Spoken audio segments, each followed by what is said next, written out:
On vous a sûrement répété toute votre vie que, passé 60 ans, le diabète est une fatalité. Qu'une fois installé, il ne fera qu'empirer. Et si je vous disais qu'il existe une graine utilisée depuis des milliers d'années, capable d'aider votre corps à mieux contrôler son sucre naturellement? Avant d'aller plus loin, si vous tenez à votre santé et à votre autonomie après 60 ans, abonnez-vous à la chaîne Santé après 60 ans, activez la cloche et écrivez en commentaire « Je prends soin de ma santé ». Votre engagement est déjà un premier pas vers la guérison. Bonjour, je suis médecin et depuis plus de 25 ans, j'accompagne des patients de plus de 60 ans face au diabète. Et je peux vous dire une chose, ce qui détruit le plus, ce n'est pas seulement le sucre dans le sang, c'est la peur de perdre sa vue, la peur d'une amputation, la peur de devenir dépendant. Mais aujourd'hui, je veux vous parler d'espoir, une graine au passé millénaire. Permettez-moi de vous emmener loin, très loin en arrière, bien avant que l'on mesure la glycémie avec un lecteur électronique, bien avant que l'insuline ne soit isolée en laboratoire au XXe siècle, bien avant même que le mot diabète soit compris comme nous le comprenons aujourd'hui. L'être humain observait déjà son corps. Il observait que certaines personnes urinaient beaucoup, qu'elles maigrissaient malgré un bon appétit, qu'elles étaient épuisées, assoiffées, fragiles. Et face à cela, il cherchait des réponses dans la nature. Dans les fouilles archéologiques en Égypte, des archéologues ont retrouvé des traces de cette graine dans des tombes datant de plus de 1500 ans avant notre ère. Pourquoi placer une plante dans la tombe d'un pharaon? Parce qu'on lui attribuait une valeur précieuse, médicinale, protectrice, vitale. En Inde, dans les textes sacrés de l'Ayurveda, rédigés il y a plus de 3000 ans, cette graine était décrite comme une plante qui soutient le feu digestif, équilibre les humeurs et renforce le métabolisme. On ne parlait pas encore d'insuline. On parlait d'équilibre. Et dans la Grèce antique, les médecins comme Hippocrate et plus tard Galien mentionnaient des plantes aux propriétés digestives et régulatrices, utilisées pour les troubles liés à l'excès et à la stagnation dans le corps. À travers les civilisations, cette graine était associée à une idée simple mais puissante: aider le corps à retrouver son harmonie. Ce qui me touche profondément en tant que médecin, c'est ceci. Nos ancêtres n'avaient ni laboratoire sophistiqué, ni analyse biologique détaillée, mais ils avaient l'observation, la patience, l'expérience transmise de génération en génération. Ils voyaient qu'après certains repas, certaines personnes allaient mieux avec cette plante. Moins de lourdeur, moins de fatigue, moins de soif excessive. Ce n'était pas spectaculaire, ce n'était pas instantané, mais c'était constant. Et c'est cela qui traverse les siècles, la constance. Aujourd'hui, dans un monde où tout doit aller vite, où l'on promet des résultats immédiats, nous avons oublié que le corps humain fonctionne sur un rythme plus profond. Après 60 ans, votre organisme ne réclame pas des solutions violentes. Il réclame de la stabilité, de la douceur, du respect. Cette graine dont je vous parle n'est pas une invention marketing. Ce n'est pas une découverte récente sortie d'un laboratoire tendance. C'est un savoir ancien qui a traversé les déserts d'Afrique du Nord, les plaines indiennes, les ports méditerranéens. Elle a voyagé dans les sacs des marchands, dans les cuisines des familles, dans les remèdes des guérisseurs.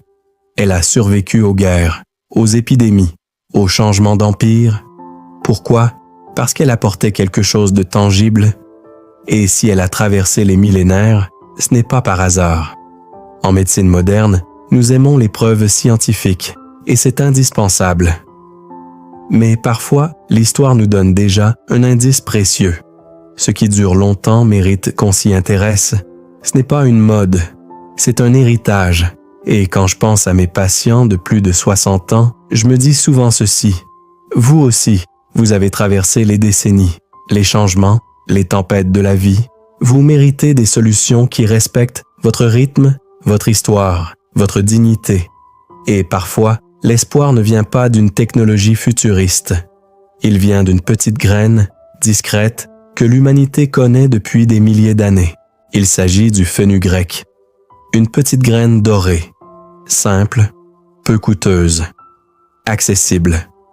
Mais derrière cette apparente simplicité se cache une véritable complexité biologique. Lorsque je parle du fenugrec à mes patients, je leur explique toujours une chose. Ce n'est pas une magie, c'est de la physiologie. Comment agit-elle réellement? 1.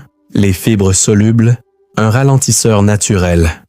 Le fenugrec est extrêmement riche en galactomannan, des fibres solubles. Que font-elles? Elles forment un gel au contact de l'eau dans l'estomac et l'intestin. Ce gel ralentit la vidange gastrique et l'absorption des glucides. Concrètement, le sucre passe plus lentement dans le sang. Les pics glycémiques après le repas sont atténués. Le pancréas est moins brutalement sollicité. C'est comme transformer une montée brutale en pente douce. 2. La 4-hydroxysoleucine, un soutien pour l'insuline. Le fenugrec contient un acide aminé spécifique, la 4-hydroxyisoleucine. Des études ont montré qu'elle stimule la sécrétion d'insuline uniquement lorsque la glycémie est élevée. C'est un point essentiel. Cela signifie qu'elle accompagne le corps au moment où il en a besoin, sans le forcer en permanence. Chez certaines personnes atteintes de diabète de type 2, cela peut contribuer à améliorer la réponse insulinique, réduire progressivement la glycémie à jeun, stabiliser les variations quotidiennes 3, amélioration de la sensibilité à l'insuline. Avec l'âge, beaucoup de patients développent une résistance à l'insuline. L'insuline est présente, mais les cellules ne répondent plus correctement. Certains composés du fenugrec semblent améliorer cette sensibilité cellulaire. Résultat, le glucose entre plus efficacement dans les cellules. Moins de sucre reste dans la circulation. Moins de fatigue postprandiale. Lorsque ces mécanismes agissent ensemble, on observe souvent une glycémie plus stable, moins de pics après les repas, une réduction des fringales, une sensation d'énergie plus régulière. Mais soyons clairs, le fenugrec n'est pas un substitut à l'insuline. Ce n'est pas un remède miracle qui efface un diabète installé depuis 20 ans. C'est un allié métabolique. Et c'est ici que je dois être très clair en tant que médecin. Si vous prenez un traitement antidiabétique, si vous êtes sous insuline ou sulfamide, parlez-en impérativement à votre médecin avant toute modification. Car toute amélioration de la glycémie peut nécessiter un ajustement thérapeutique. La nature est puissante, mais elle doit toujours travailler en collaboration avec la médecine moderne, jamais contre elle. Je pense souvent à M. Bernard, 67 ans. Quand il est entré dans mon cabinet ce jour-là, ce n'était pas seulement un homme fatigué, c'était un homme inquiet. 12 années de diabète de type 2, des comprimés chaque matin, des contrôles réguliers. Et malgré cela, une glycémie à jeun autour d'1,80 g par litre. Mais ce qui le pesait le plus n'était pas le chiffre, c'était la projection. Il m'a regardé droit dans les yeux et m'a dit « Docteur, je ne veux pas finir dépendant. Je veux pouvoir marcher avec mes petits-enfants, les emmener à l'école, rester autonome. » Cette phrase, je ne l'oublierai jamais. Nous n'avons rien supprimé, rien remplacé. Nous avons simplement ajouté le fenugrec en complément, prudemment, avec surveillance. Une cuillère à café trempée toute la nuit. Chaque matin. Régularité. Simplicité. Les premiers jours, rien d'impressionnant. Et c'est justement cela qui est important.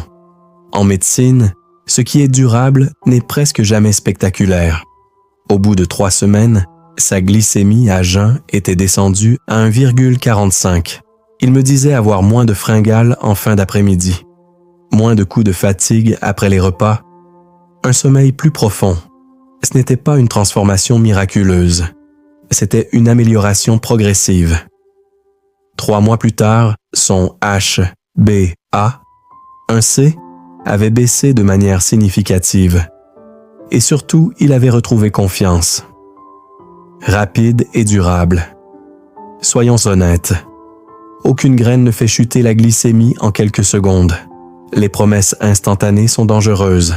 En revanche, certaines plantes peuvent soutenir le métabolisme et améliorer la stabilité glycémique en quelques semaines.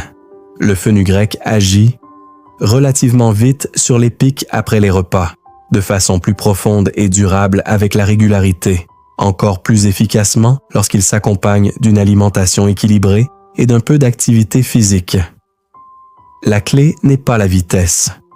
La clé, c'est la constance. Et c'est cela qui change une trajectoire de santé après 60 ans. Avant d'aller plus loin, je dois vous parler avec la rigueur d'un médecin.